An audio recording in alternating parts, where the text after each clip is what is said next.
Good morning everyone, stock market চ্যানেলে আপনাদের সকলকে স্বাগত। আজকে 4 জুন নিফটি 50 নিচের দিকে যে সাপোর্ট লেভেলটা রয়েছে 24,500, সেটাকে ক্রস করে যদি নিচের দিকে নামে তাহলে আরও নিচে কিছুটা মুভমেন্ট থাকতে পারে। 24,600-700 রেজিস্ট্যান্স হিসেবে কাজ করছে। অপশন চেক দেখলে আমরা কল রাইটারের সংখ্যা বেশি দেখছি। মার্কেটের সেন্টিমেন্ট নেগেটিভই, আগের দিন যেহেতু ওভারঅল নেগেটিভ মার্কেট ছিল, কল রাইটারের সংখ্যা আমরা বাড়তে দেখছি। আজকে কীরকম মুভমেন্ট থাকে দেখা যাক। গিফট নিফটি সিগন্যাল দিচ্ছে ফ্ল্যাট ওপেনিংয়ের। এছাড়া ব্যাঙ্ক নিফটির ক্ষেত্রে 50,500 লেভেলটা সাপোর্ট লেভেল, 50,700 লেভেলটা রেজিস্ট্যান্স হিসেবে কাজ করছে উপরের দিকে।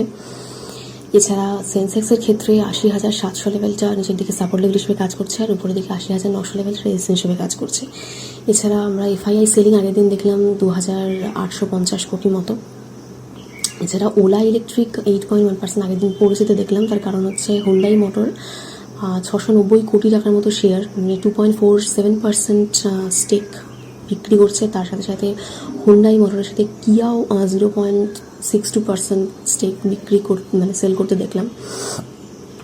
সেই জন্য পড়ছে। মেনলি সেল করার কারণটা হচ্ছে ওদের ক্রাইসিসে চলছে, রেডও হয়েছে কোম্পানির মধ্যে, কোম্পানির বিজনেসও ঠিকঠাক নেই, কম্পিটিশন বাড়ছে, ডিম্যান্ড কমে যাচ্ছে, উইক ডিম্যান্ড হচ্ছে।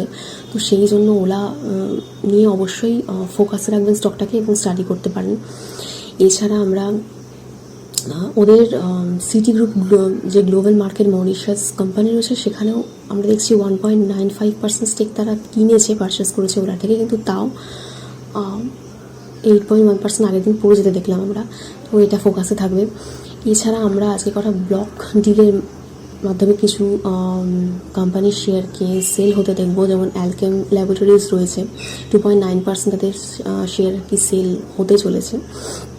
এছাড়া টিপিজি অফলোড করছে 2% শেয়ার টাটা টেকনোলজিতে। ফ্লিপকার্ট সেল করছে 6% share Aditya Birla fashion and রিটেলে। ব্লক ডিলের মাধ্যমে আজকে আমরা এটা দেখতে পাচ্ছি। মোটামুটি যেটা কার্লাইল গ্রুপ রয়েছে, সেই কার্লাইল গ্রুপও ইন্ডিজেন যে কোম্পানি রয়েছে সেই কোম্পানিতে 10.2% মতো অফলোড করছে স্টেক। তো এগুলো আজকে দেখার থাকবে, মানে এই কোম্পানিগুলো যে কীরকম কী মার্কেট এইটার পর আর কি রিয়াকশান দেয়। এছাড়া কার্লাইল গ্রুপ আমরা ইয়েস ব্যাঙ্কেও দেখছি 2.6% যে স্টেক রয়েছে সেটাকে সেল করছে, মানে করেছে অলরেডি।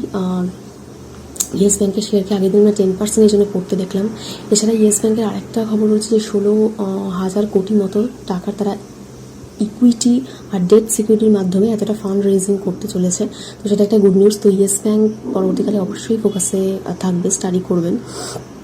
এছাড়া এইচডিবি ফাইন্যান্সিয়াল তার আইপিও আসতে চলেছে, ইন্ডিয়াস লার্জেস্ট এনবিএফসি আইপিও, প্রায় $1.5 বিলিয়ন আইপিও আসতে চলেছে। পরবর্তীকালে দেখতে পারেন, এইটার ব্যাপারে খবর রাখতে পারেন। এছাড়া সাউথ কোরিয়ান যে কোম্পানি আমাদের এলজি ইলেকট্রনিক্স, তারাও আইপিও আসতে চলেছে পরবর্তীকালে। এইগুলো খবরে থাকবে। এছাড়া আমাদের আইএটিএ জানিয়েছে যে ইন্ডিয়ান এভিয়েশন যে সেক্টর, সেখানে মানে পোটেনশিয়াল রয়েছে, ইনক্রেডিবল পোটেনশিয়াল রয়েছে গ্রোথের। তো অবশ্যই এভিয়েশন সেক্টরকেও নিজেদের স্টাডির মধ্যে রাখবেন, এই সেক্টরটা পুরোটা। এছাড়া আমরা দেখছি মুম্বাইয়ের লোধা লজিস্টিক্স পার্কে টেসলা লিজ পেয়েছে 24,565 স্কোয়ার ফিটের ল্যান্ড তাদের শোরুম অফিস এগুলো এস্টাবলিশ করার জন্য। তো আমাদের মোটামুটি ইন্ডিয়াতে চলেই আসছে, তো এগুলোর ব্যাপারে স্টাডি করবেন।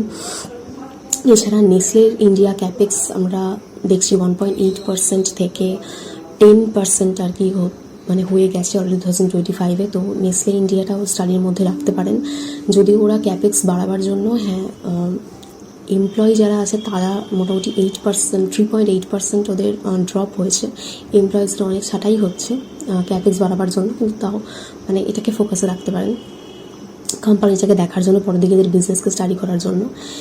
এছাড়া আমরা গ্লোবালি যেটা দেখছি, সেখানে ইউক্রেন আবার যে ক্রিমিয়া ব্রিজ রয়েছে তার মাঝখানে, মানে যেটা আর কি কানেকশন করছে ক্রিমিয়ার সাথে রাশিয়াকে, যেখানে ট্রান্সপোর্ট আমরা দেখতে পাই, উইপেন্সের ট্রান্সপোর্ট হচ্ছে, সিভিলিয়ান যে কোনো সাপ্লাই হচ্ছে, ট্রুপসের ট্রান্সপোর্ট। এই ব্রিজটাতে আন্ডার ওয়াটার একটা এক্সপ্লোশন হয়েছে আগের দিন। তো সেই জন্য আমরা অলরেডি মানে গ্লোবাল এরকম ক্যাওস রয়েছে বলে অয়েলকে অলরেডি 2% বাড়তে দেখছি। এটার দিকে নজর রাখতে হবে, কারণ ইন্ডিয়ার জন্য একদমই ভালো না দাম যেটা বেড়ে যাচ্ছে সেইটার ব্যাপারে, কারণ আমাদেরকে ইম্পোর্ট করতে হয় অয়েল।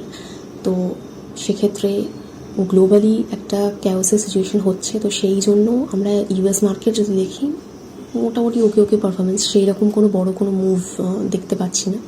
এনভিডিয়া আগের দিন রাত্রিবেলা ভালোই পারফরমেন্স ছিল মোটামুটি। এবার দেখা যাক, এই নিউজটার ব্যাপারে খবর রাখবেন। এছাড়া আমরা যদি ইন্ডিয়ার কোভিডের কেস বলি, সেটা 4000 ক্রস করে যাচ্ছে। তার মধ্যে প্যানিকের কিছু নেই, শুধুমাত্র নিজে সতর্ক থাকুন, মাস্ক ইউজ করুন, স্যানিটাইজার ইউজ করুন, এইসবই খেয়াল রাখুন। প্যানিক করার কিছু নেই, আর গভর্নমেন্ট থেকে এখনও জানাচ্ছে যে প্যানিক করার কিছু নেই, এবং তার জন্য যে মার্কেটের কোনো প্যানিক সিচুয়েশন ক্রিয়েট হতে পারে এমনও কোনো ব্যাপার নেই। তো আজকে এখানে আমি ভিডিও শেষ করছি। আমার এই ভিডিওর উপর ডিপেন্ড করে কোনো ইনভেস্টমেন্ট করবেন না, আমি কোনো সিভিল অ্যাডভাইস বা অ্যানালিস্ট নই, শুধুমাত্র এডুকেশন পারপাসেই ভিডিও করা। তো দেখা হচ্ছে নেক্সট ভিডিওতে।